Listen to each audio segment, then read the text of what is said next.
우리 민족의 명절 설이 다가왔습니다. 설 그러면 여러분들의 생각에 어떤 그런 단어들이 생각이 나시지요?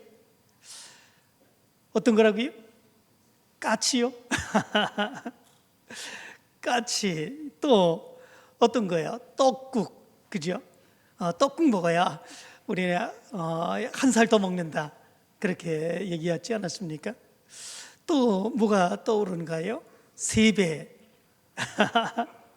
또 세배 같은 거 이제 많이들 하잖아요.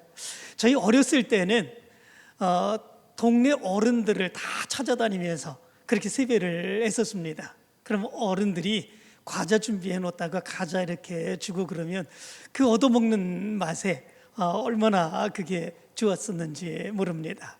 세배 있습니다. 또 어떤 것들이 있을까요? 오랜만에 만나는 친구들, 그죠? 고향으로 가면 또 친구들이 이런 친구 저런 친구 만나서 또 밤이 새도록 이야기하는 그런 모습들이 있죠. 그리고 친척들, 설 그러면 우리가 생각할 수 있는 그런 단어, 이미지, 이런 것들이 많이 있습니다. 그런데 우리 생각에 설 그러면 이렇게 좋은 거, 기쁜 거, 즐거운 거, 이런 생각들을 많이 하는데 때로 그렇지 못한 사람들도 있습니다. 설 그러면 좀 마음이 답답하고 괴롭고 안타깝고 그런 모습들을 가진 사람들도 있죠. 어떤 사람들이 그렇습니까? 음식을 많이 만들어야 되는 그런 여자분들, 정말 설만 생각하면 또 마음이 답답해지는 그런 모습들이 있다고 그러죠. 또 뿐만 아니라 젊은 사람들도 그렇다고 그러죠. 젊은 사람들은 명절만 되면 가족들이 모이지 않습니까? 친척들이 모이지 않습니까? 너 직장 어떻게 됐니? 너 결혼 어떻게 할 거야? 이런 것들이요. 너 뭔 생각 가지고 살아가니? 이런저런 이야기들로 우리 이제 자녀들, 젊은 사람들에게 이야기해 주지요. 물론 자녀들을 더 좋은 모습들로 살아가게 하고자 이런 이야기를 하는 건데, 이 젊은 사람들은 그런 것들이 정말로 듣기 싫은 그런 말들 중에 하나라고 그럽니다. 올해 설 명절에는 여러분들은 절대 그런 얘기 하지 마시기 바랍니다. 뿐만 아니라 사이가 좋지 아니하는 가족들도 있습니다. 다 가족들이라 해서 좋은 것만이 아니지요. 저 사람은 명절 때 안 봤으면 좋겠습니다. 저 사람은 명절 때 우리 가정 모임에 안 왔으면 좋겠습니다. 그 사람만 보면 괜히 마음이 심란해지고 안 봤으면 그 사람하고 멀리하고 싶은 그런 마음이 드는 그런 가족들도 있는 것을 보게 됩니다. 그래서 이 명절 때는 이런 일들로 인하여 가정이 분란이 생기게 되고 어려움이 생기게 되는 이런 모습들도 있게 되죠. 가족은 우리에게 있어서 이 세상을 살아가는 데 있어서 가장 위로가 되는 그런 사람들입니다. 가족 때문에 힘을 얻죠. 가족 때문에 능력을 얻죠. 아무리 힘들고 어렵다고 할지라도 가족의 힘으로 살아가게 되는 그 모습이 우리 가운데 있습니다. 그런데 반면 가족이 가장 친하기도 하지만 가장 큰 상처를 주는 그런 사람일 수도 있습니다. 남들에게 당한 그런 상처는 어느 정도 시간이 흐르면 그냥 지워집니다. 그냥 잊어버립니다. 그렇지만 가장 사랑했던 가장 친한 그런 가족들에게 상처를 당한다면 그 상처는 잃어버리지 않습니다. 자기의 마음속에 계속 새겨지고 또 생각나고 자기의 마음이 엄청난 고통을 당하게 되는 이런 모습들이 있게 되죠. 그래서 때로는 이렇게 어려움을 당하는 이런 사람들은 명절이 되면 걱정과 근심으로 가슴이 뛰는 그런 사람들이 많은 것을 보게 됩니다. 그렇다고 설 명절을 안 지낼 수도 없지 않습니까? 그렇다고 그분들을 만나지 않을 수도 없지 않습니까? 그렇다고 그런 일들을 하지 않을 수도 없지 않습니까? 만나면 무슨 일이 터질 것 같고 그래서 안타깝고 괴로운 마음들, 명절 때면 그래서 우리는 그런 마음을 가지게 됩니다. 그런데 이런 모습 가운데서 우리 믿음의 사람으로서 이 명절, 이 설을 어떻게 보내야 될까? 어떻게 보내고 어떻게 이 명절을 통해서 화목한 가정을 이루며 더 좋은 모습을 이루기 위하여 믿음으로 나갈 수 있을까? 이런 것들을 한번 생각을 해봅니다. 오늘 말씀을 통해서 우리는 생각을 해보는데, 오늘 말씀 가운데 보면 이런 말씀이 기록되어 있습니다. 오늘 말씀은 정말 가장 극적인 형제들의 화해의 모습이 여기 기록되어 있는 것을 보게 됩니다. 지금 총리로 이 형제들 앞에 있는 요셉이라고 하는 사람이 있습니다. 이 요셉이라고 하는 사람은 자신을 구덩이에 집어던졌다 은 20에 노예로 팔아버린 그런 형들 앞에 그가 서 있습니다. 그 형들은 자기들이 노예로 팔아버린 그런 이 요셉 그 막내 동생이 이제 애굽의 총리 대신이 되었다고 하는 것 전혀 생각하지 못합니다. 그냥 기근이 들어서 먹을 것을 구하기 위해서 애굽의 총리 대신 앞에 무릎을 꿇고 있는 그런 모습들이 있게 되죠. 그런데 그런 상황 가운데서 이 요셉은 감정을 억제할 수 없는 그런 모습들을 가지게 됩니다. 오늘 2절의 말씀 가운데 보면 이렇게 말합니다. 요셉이 큰 소리로 우니 애굽 사람에게 들리며 바로의 궁중에 들리더라. 이렇게 말씀해 주고 있습니다.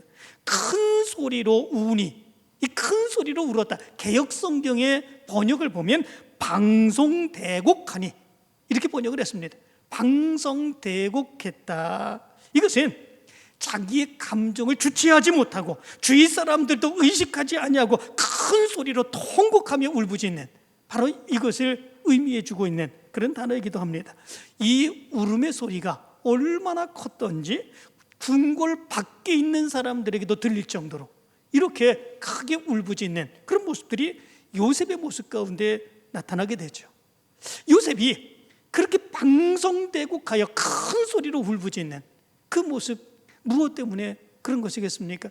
우리들이 다 아는 것처럼 이 요셉은 형들에 의해서 노예로 팔려갔지 않았습니까? 그 엄청난 어려움과 괴로움, 보디발의 집에 팔려가서 억울한 유혹을 당하고 그리고 고통을 당하여 감옥에 갇힐 수밖에 없는 그런 모습들이 그의 모습 가운데 있었지 않았습니까? 감옥에서의 그 고통들 이루 헤아릴 수 없이 엄청난 아픔, 괴로움의 모습이었겠지요. 그리고 그 형들을 향한 원망, 그리고 가족들에 대한 그리움, 이런 모습들이 복합적으로 바로 이 요셉의 모습 가운데 지금 자기가 누구인지도 모르면서 그 요셉 앞에 양식을 구하며 무릎을 꿇고 있는 그 형제들을 바라보면서 그런 복합적인 그런 마음이 그의 마음 가운데 들었기에 그는 방송대곡하며 큰 소리로 울부짖으며 울게 되는 이 모습이 있게 되죠. 그리고 그들을 향하여 요셉은 이렇게 이야기를 합니다. 내게로 가까이 오소서. 그들이 가까이 가니 이르되 나는 당신들의 아우 요셉이니 당신들이 애굽의 판자라. 이렇게 이야기를 합니다. 그 이야기를 들었던 형제들의 얼굴이 어땠을까요? 아마도 파랗게 질리는 그런 모습들이 있었겠죠. 죽은 줄 알았던 요셉, 자기네들이 노예로 팔아버려서 어디에서 고통받으며 살아가고 있을 거라고 생각했던 그 요셉이 애굽의 총리가 되어서 바로 그들 앞에 있는 것입니다. 그들의 생명줄을 바로 이 요셉이 쥐고 있는 것입니다. 그 모습을 보면서 아마도 그들의 얼굴이 파랗게 질리는 그런 모습들이 있었겠지요. 요셉은 그들을 바라보며 이제 복수할 시간이 되었다, 이렇게 생각할 수도 있었을 것입니다. 요셉의 그때의 그 마음이 어떤 마음일까 생각을 해봅니다. 형들을 만나면 아마도 그동안에 그렇게 괴롭고 고통스럽고 엄청난 어려움 가운데 살아가고 있었던 자기의 모습들, 내가 고통받은 것만큼 내가 다 갚아주겠다. 아마도 그가 고통받았을 때에 그의 마음은 그런 생각을 하며 살았지 않았을까 생각을 해봅니다. 어떻게 피를 나눈 형제가 자기의 그리고 자기의 형제들이 어떻게 자기를 구덩이에 집어넣었다가 죽이려고 하다가 그리고 노예로 팔아버리는 이런 일을 어떻게 행할 수 있겠습니까? 이제 그는 노예로 팔려갈 수밖에 없었던 그런 존재에서 그들에게 복수를 할 수 있는 애굽의 총리가 되었습니다. 많은 다른 사람에게 내가 이제 어떻게 해야 되겠느냐 물으면 많은 다른 사람들은 어떻게 이야기할 수 있겠습니까? 복수해야지. 아마도 그렇게 이야기할지 모르겠습니다. 당연히 네가 생각했던, 네가 그렇게 고통을 겪어왔던 그 괴로움, 고통, 그것만큼 네가 갚아줘야지. 다른 사람들은 얘기했을 수 있습니다. 그래도 괜찮아. 네가 그동안에 얼마나 괴롭고 고통스러웠는데. 다른 사람들은 모두 그렇게 인정할 수 있을 것입니다. 그렇지만 오늘 성경 말씀 가운데 보면 그런 상황 가운데서 이 요셉은 복수하지 않습니다. 4절과 5절의 말씀 가운데 보면 오히려 이 요셉은 형들을 향하여 이렇게 얘기합니다. 내게로 가까이 오소서. 그들이 가까이 가니 이르되 나는 당신들의 아우 요셉이니 당신들이 애굽의 판자라. 당신들이 나를 이곳에 팔았다고 해서 근심하지 마소서, 한탄하지 마소서. 하나님이 생명을 구원하시려고 나를 당신들보다 먼저 보내셨나이다. 이 요셉은 그 형들에게 그렇게 이야기합니다. 요셉은 그 형제들에게 형들이 나를 노예로 팔았다, 이것에 대해서 부정하지 않습니다. 그냥 마음속에 꾹 담아두고 이야기하지 않은 것이 아닙니다. 형들이 자신을 팔았다고 하는 이야기 그대로 행합니다. 4절과 5절에서 이 요셉은 형들에게 나는 당신들의 아우 요셉이니 당신들이 애굽의 판자라 얘기합니다. 당신들이 나를 이곳에 팔았다고 해서 근심하지 마소서 얘기합니다. 차라리 그 얘기를 안 했다면, 그죠? 요셉의 마음속에 형제들이 자기를 판 것에 대한 그 엄청난 분노, 그 감정, 그런 것들을 숨기지 못하고 그렇게 형제들에게 얘기할 때에 그 이야기를 들은 형제들은 어떠하겠습니까? 엄청난 두려움이겠지요. 엄청난 공포겠지요. 아, 이제 우리가 죽었구나. 여기서 모두 다 우리 형제들은 다 죽을 수밖에 없구나. 바로 그런 마음이 들 수밖에 없는 그런 모습들이 있겠지요. 그러나 그럼에도 불구하고 요셉이 그동안에 생각하며 살아왔던 그 감정의 모습들, 그걸 생각하면 정말 절제한 그런 언어, 그것이 이 말이 아닐까, 이런 생각을 해봅니다. 그런데 중요한 것이 있습니다. 그것은 뭐냐면 이 요셉이 바로 자기가 그동안 분노하고 그리고 괴로웠고 고통스러웠던 그 마음을 절제하는 가운데 그 이야기를 했지만 거기에서 머물지 아니하고 있는 것을 보게 됩니다. 자기의 분노의 감정, 자기의 괴로움의 감정, 그리고 형제들에 대해서 안타까운 그런 감정, 거기에서 머물지 아니하죠. 그 삶의 모습 가운데서 하나님의 손길이 어떻게 자기에게 미쳤는가라고 하는 것을 이 요셉은 이야기합니다. 그래서 요셉은 이렇게 얘기하죠. 하나님이 생명을 구원하시려고 나를 당신들보다 먼저 보내셨나이다, 이렇게 이야기합니다. 여기 보내셨나이다 라고 하는 단어는 샬라흐라고 하는 단어인데 5절, 7절, 8절에서 요셉은 무려 3번이나 이 단어를 이야기합니다. 당신들이 나를 팔았기 때문에 내가 여기 온 것이 아닙니다. 당신들이 나를 노예로 팔았기 때문에 내가 여기에 이른 것이 아닙니다. 당신들이 판 것 때문에 내가 여기 온 것이 아닙니다. 이 요셉은 3번이나 걸쳐서 그렇게 거듭거듭 이야기를 합니다. 내가 여기에 온 것은 하나님이 나를 여기로 보내셨기에 내가 여기로 온 것입니다. 요셉은 그렇게 이야기를 합니다. 보통 사람들 같으면 자기의 감정을 숨기지 못하고 자기의 분노함의 그 모습을 표현하는 그런 모습들이 있겠죠. 그런데 요셉은 그런 분노마저도 표현하지 않습니다. 오히려 그런 이야기를 해서 두려워하는 바로 그 형제들에게 오히려 위로를 하고 있습니다. 당신들이 나를 이곳에 팔았다고 해서 근심하지 마소서, 한탄하지 마소서. 형제들이 두려워 공포 가운데 떨고 있는 바로 그 모습을 기억하며 오히려 나서서 그들을 위로하는 이 모습이 있게 되죠. 이것은 거짓이 아닙니다. 요셉의 마음 가운데에 자기의 마음, 감정, 분노 이것을 숨기고 이제 형제들 앞에 나서며 겉으로 평온한 척 행하는 거짓의 감정이 아니죠. 아마도 형제들은 생각했을지도 모릅니다. 아버지가 그래도 있으니까 바로 요셉이 저렇게 하겠지, 저렇게 말하는 거지 생각할 수도 있죠. 실제로 아버지 야곱이 나중에 죽죠. 그리고 그 형제들이 두려워 떨게 됩니다. 창세기 50장 15절의 말씀 가운데 보면 이렇게 말합니다. 요셉의 형제들이 그들의 아버지가 죽었음을 보고 말하되 요셉이 혹시 우리를 미워하여 우리가 그에게 행한 모든 악을 다 갚지나 아니할까, 이렇게 이야기를 합니다. 그런데 그 두려워하는 형제들에게 요셉이 뭐라고 얘기합니까? 이렇게 말합니다. 당신들은 나를 해하려 하였으나 하나님은 그것을 선으로 바꾸사 오늘과 같이 많은 백성의 생명을 구원하게 하시려 하셨나니 당신들은 두려워하지 마소서. 내가 당신들과 당신들의 자녀를 기르리이다 하고 그들을 간곡한 말로 위로하였더라, 이렇게 말합니다. 두려워 떨고 있는 그 형제들에게 바로 그렇게 하지 말라, 그렇게 생각하지 말라, 두려워하지 말라, 그러며 간곡한 말로 위로했다, 이렇게 말씀해 주고 있습니다. 이 간곡한이라고 하는 단어가 히브리어로 레브라고 하는 단어입니다.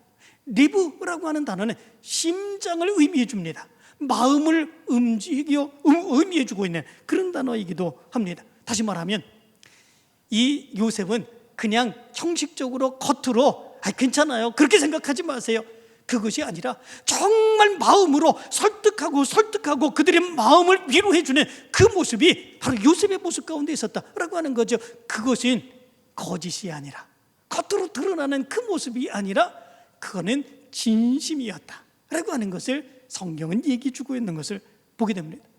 어떻게 요셉이 그렇게 할 수 있었을까?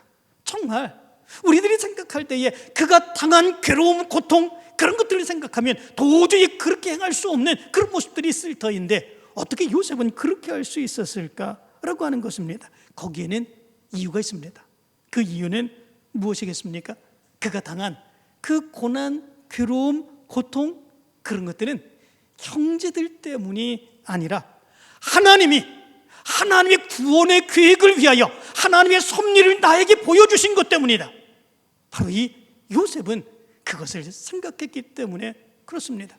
형제들이 나를 팔았습니다. 나를 죽이려고 합니다. 그래서 내가 이렇게 고통을 겪었습니다. 그런데 지금까지 이렇게 내가 여기까지 살아오게 되었습니다. 형들 때문에 내가 이렇게 된 것이 아니라 하나님의 놀라운 구원의 계획을 이루시기 위하여, 하나님의 놀라운 뜻을 이루시기 위해서 하나님이 행하신 하나님의 역사입니다.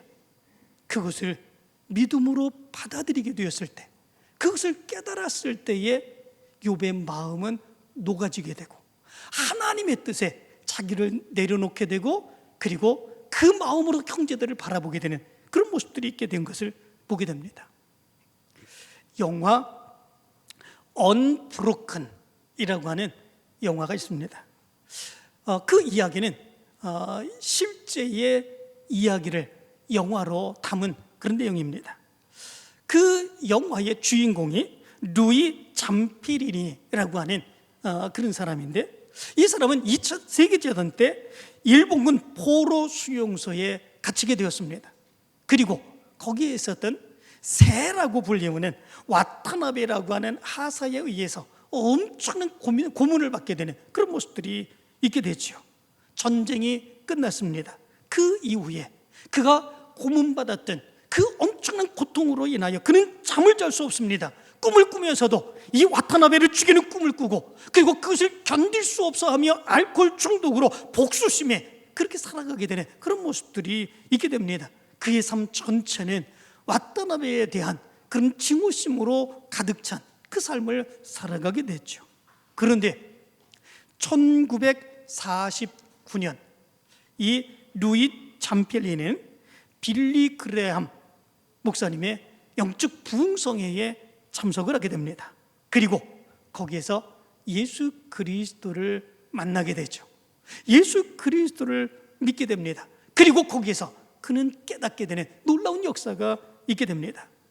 내가 이렇게 엄청난 고통스러운 삶을 살게 된 것, 내가 수용소에 갇혀서 고문을 당하고 괴로움을 당하고 이렇게 증오심을 갖고 내가 알코올 중독이 되어서 이렇게 살아갈 수밖에 없게 된 것, 그것이 바로 그냥 그렇게 왓대나베 때문에 내가 그렇게 된 것이 아니라 하나님이 나를 구원하시기 위한 하나님의 통로가 그렇게 되었다라고 하는 사실을 깨닫게 되는 그런 모습들이 있게 됩니다.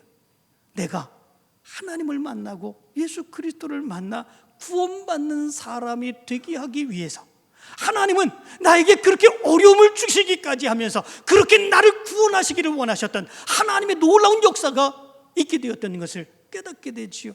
내가 하나님께 얼마나 나오지 못하는, 나오지 않게 되는 그 완악함의 마음을 가졌으면 하나님이 나로 하여금 그렇게 고통을 받게 하고 괴로움을 당하게 하고 그래서 드디어 하나님을 만나고 하나님의 놀라운 은혜의 역사를 깨달으며 살아가게 하셨을까? 그런 것들을 깨닫게 되고 그가 갖게 된 그 괴로움과 고통의 그 모습이 하나님께로 나오게 한 하나님의 구원의 통로임을 깨닫게 됩니다. 그리고 그 결과 그는 자기의 마음속에서 품고 있었던 원한, 증오, 복수심 그런 것들 다 내려놓죠. 그리고 일본으로 건너가게 됩니다. 그리고 자기를 고문했었던 그 간수들을 찾아가지요. 그리고 그 간수들에게 자기가 예수 그리스도의 사랑으로 용서한다, 그 말을 전하게 됩니다. 그러나 끝끝내 자기를 만나주지 않았던 그 사람이 있었죠. 그 사람이 바로 자기를 가장 괴롭혔었던 왓다나베 하사, 그였습니다. 그는 끝까지 자기를 만나주지 않았습니다. 그래도 그는 편지를 썼습니다. 당신을 용서합니다. 당신을 용서합니다. 편지를 쓰죠. 그리고 자기는 평생 청소년 선도 활동에 헌신하게 되는 그런 모습들이 있게 됩니다. 다른 사람 때문에 자기가 아픔과 괴로움을 겪었다고 생각하며 산다면 다른 것은 보이지 않습니다. 오직 복수하겠다고 하는 그 마음, 증오하는 그 마음을 가지고 그 사람을 어떻게 무너뜨릴까 생각하며 살아가게 된 그런 모습들이 있겠지요. 그렇게 된다면 결국은 그 사람을 무너뜨리는 것, 그게 중요한 것이 아니라 자기가 먼저 무너지게 되는, 자기가 더 큰 고통 가운데 살아가게 되는 바로 그런 모습들이 나타나게 되지요. 그 일에 매여서 자기의 행복은 전혀 누려보지도 못하며 살아가게 되는 이런 모습들이 나타나게 됩니다. 그러나 그 안에서 하나님의 뜻을 발견하고 하나님의 섭리를 깨닫는 사람은 그 일을 딛고 일어섭니다. 그 일에 매몰되어서 자기의 고통스러운 삶을 살아가지 아니하게 되는 그런 모습들이 있게 됩니다. 자기의 감정을 폭발하고 복수를 하면 그것으로는 당장은 시원하겠지요. 그러나 그의 삶은 더 이상 나아질 수 없습니다. 거기서 끝입니다. 그러나 하나님의 뜻을 깨닫고 하나님의 역사를 이루기 위해 일어선 사람, 거기에서 하나님의 섭리를 깨닫고 하나님의 은혜를 깨닫고 믿음으로 용서하며 믿음으로 달려가는 그 사람은 하나님의 놀라운 축복된 역사를 다시금 체험하게 되는 놀라운 역사가 거기에 나타나게 되는 것입니다. 7절의 말씀을 보면 요셉은 그들을 통해서 이루시는 하나님은 놀라운 역사를 바라보게 됩니다.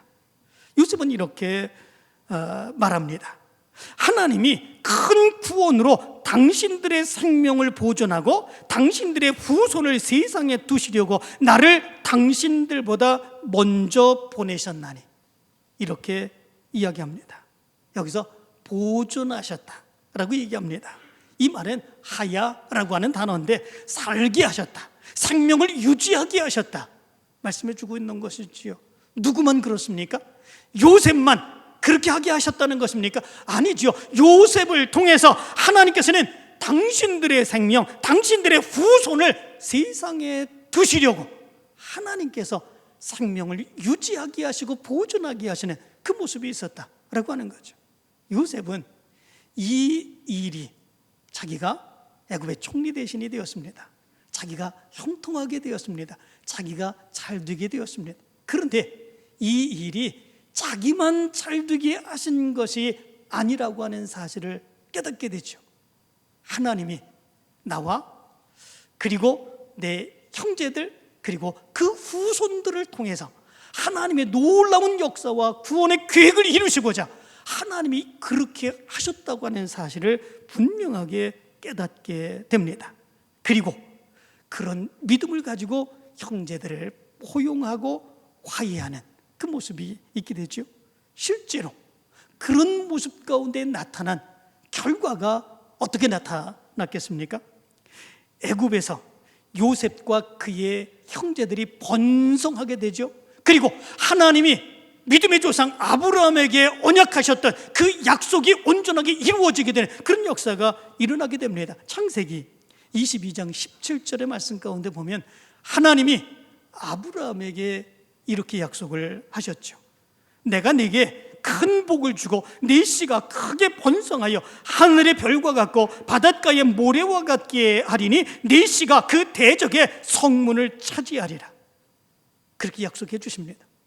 그 전까지만 해도 그들은 한 가족에 불과했습니다.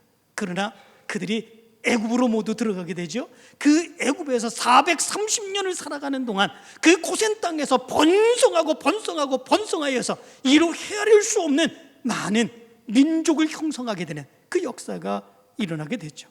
출애굽기 12장 37절 38절까지의 말씀을 보면 이스라엘 백성들이 드디어 애굽을 출애굽합니다. 그때에 몇 명이 출애굽을 했는지를 말씀해 주고 있습니다. 이스라엘 자손이 람셋을 떠나서 숫곳에 이르니 유아 외에 보행하는 장정이 60만 가량이요 수많은 잡족과 양과 소와 심이 많은 가축이 그들과 함께 하였으며, 이렇게 말합니다. 출애굽했던 그런 사람들이 장정들만 60만 명. 학자들은 얘기합니다. 그의 가족들까지 다 하면 필시 200~300만 명, 그 정도도 충분히 넘었을 거다, 그렇게 얘기를 합니다. 200~300만 명으로 한 가족이 애굽으로 들어갔다 430년 만에 200~300만 명 되는 그런 엄청난 민족을 이루게 되는 그런 모습들이 있게 되었죠. 만약에 그것을 생각하지 아니고 그냥 가나안 땅에 머물렀다면 어떻게 됐겠습니까? 이런 하나님의 큰 역사함, 하나님이 약속해 주신 약속들은 이루지 못하게 되는 그런 모습들이 있었겠죠. 그런데 하나님은 역사해 주셨습니다. 요셉을 먼저 애굽으로 보내시고 그리고 기근 가운데 있게 하시며 그 형제들이 요셉에게 다가오게 되고 화합하게 하고 그 모습 가운데서 애굽 땅에 살아가면서 하나님의 역사를 이루고 번성하게 하시는 하나님의 언약을 이루는 놀라운 역사를 이루게 하셨던 것을 보게 됩니다. 우리가 가정에서 화해를 해야 되는 이유도 여기에 있는 것을 보게 됩니다. 때로는 만나고 싶지도 않습니다. 보고 싶지도 않습니다. 멀리하고 싶습니다. 안 오면 더 좋겠습니다. 그렇지만 그럼에도 불구하고 우리는 화해할 수 있는 그 모습이 있어야 되죠. 무엇 때문에 그렇습니까? 나만 안 보면 내 마음은 편하지, 그렇게 생각하는 것만이 아니라 내가 화해의 손길을 내밀어 갈 때 하나님께서는 그 뒤에서 하나님의 계획으로 하나님의 구원의 섭리로 나를 통해서 이 가족을 통해서 이루시고자 하시는 하나님의 놀라운 능력과 역사가 바로 있기 때문에 그렇습니다. 요셉과 같은 하나님의 역사를 보기 위하여 우리는 내가 먼저 나설 수 있는 그 모습이 있어야 되는 거죠. 여러분들은 어떻습니까? 여러분들의 가정은 어떻습니까? 행복하시다고요? 모두가 친하고 모두가 다 좋고 감사하다고요? 그러면 이번 명절에 그 기쁨을 온 가족들이 함께 누리시기를 간절히 바랍니다. 그것이 하나님의 은혜 안에서 누리는 가장 참된 기쁨과 행복임을 믿으며 함께 기쁨을 나누시기를 바랍니다. 그러나 그 모습 가운데서도 요셉과 그의 형제들과 같은 그런 상황에 직면한 여러분들이 혹시 있지 않으십니까? 그러면 요셉의 마음을 가지시기를 바랍니다. 요셉은 그런 감정이 있었지만 그럼에도 불구하고 그가 먼저 손을 내밀었습니다. 그가 먼저 하나님의 뜻을 깨닫고 그리고 화해를 하였습니다. 품었습니다. 내게로 가까이 오소서. 하나님이 생명을 구원하시려고 나를 당신들보다 먼저 보내셨나이다. 하나님이 큰 구원으로 당신들의 생명을 보존하고 당신들의 후손을 세상에 두시려고 나를 당신들보다 먼저 보내셨나니 그런즉 나를 이리로 보낸 이는 당신들이 아니요 하나님이시라. 이 마음을 가지시기를 바랍니다.